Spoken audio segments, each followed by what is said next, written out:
Hello and welcome to this tutorial from the Virtual Observatory of gaia-clim.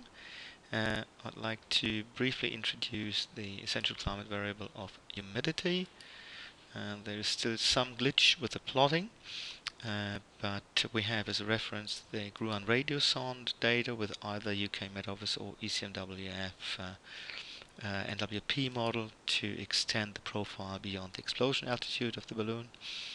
Then we have, as a satellite product, total column amounts of water vapor from the GOM2 instrument, and we can either choose all satellites or just one. I might just pick METOP A and the product from the AC-SAF, total column amount product. So to match this, for a change we could use ECMWF. Well, then we could of course also use the ECMWF GRUAN sonde.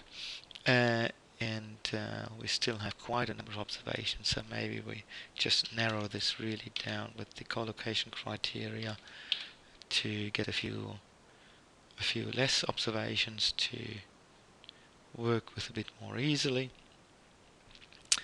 Then we could maybe pick Barrow, rather strict filtering, and only the cloud-free ones, and then when we click on the send data request, we should get a nice plot of water vapor total columns.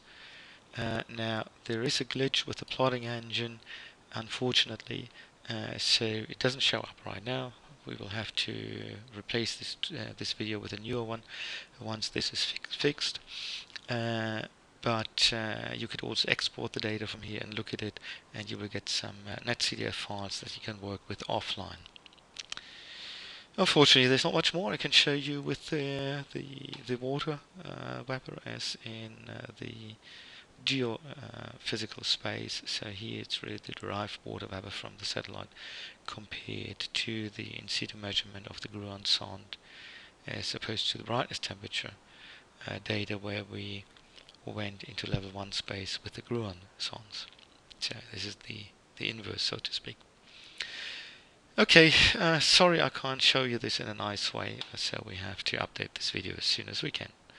Thank you very much.